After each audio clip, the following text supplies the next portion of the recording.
مرحبا، معكم سيرين من يامي شانل. اليوم رح نحضر وصفة الأبل كرامبل. للوصفة رح نحتاج 150 جرام من الطحين المنخل، رح نضيف عليهن 150 جرام من السكر،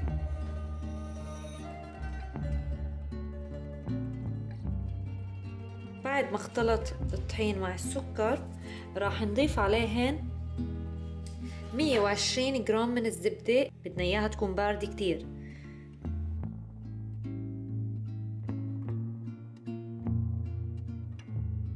بنضلنا نخلط لتنو يصير عنا بريد كرامز.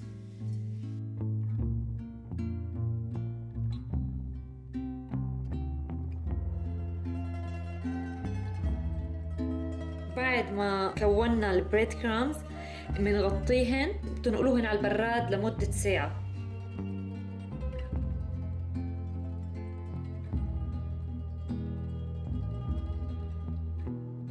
لهاي الوصفة رح نحتاج 9 تفاحات، حجمهن صغير، إذا عندكم حجم أكبر طبعا بتقدروا تقللوا من كمية التفاح. أول إشي رح أقشرهن وبدي أقطعه لقطع صغيرة.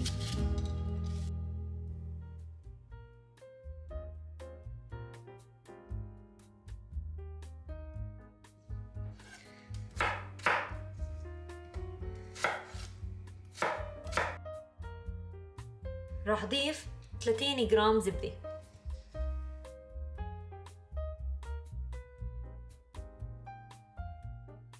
بعد ما دابت معي الزبدة راح أحط عليها التفاح اللي قطعناه،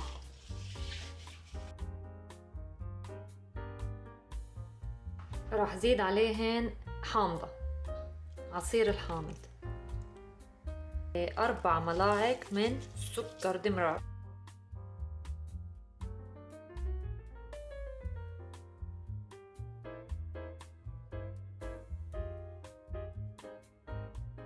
راح أبرش شوي من قشرة الحامضة، هيك نص حامضة.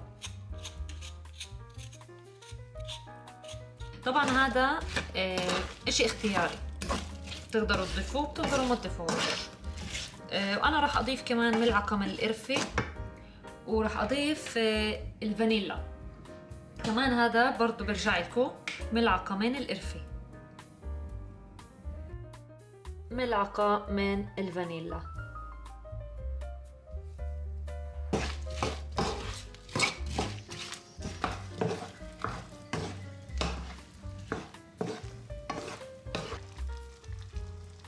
بنوطي النار وبنخليهن ينطبخوا لمدة 6 ل 7 دقائق.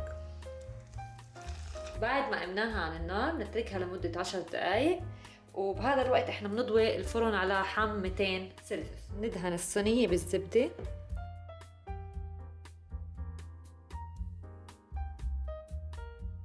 دهنا الصينية بالزبدة راح نضيف عليها التفاح.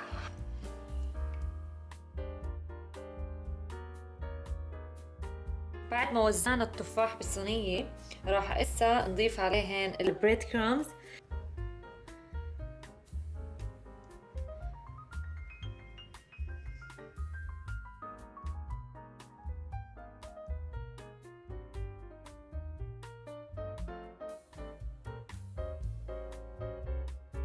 هفوتها على الفرن لمدة تلت ساعة 20 دقيقة على حم 200 سلسيوس.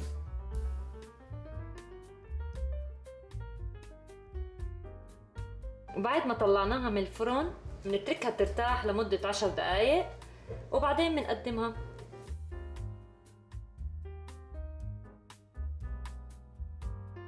أنا بحب أقدمها مع الآيس كريم. شكرا لكم على المشاهدة. Please subscribe, like and share.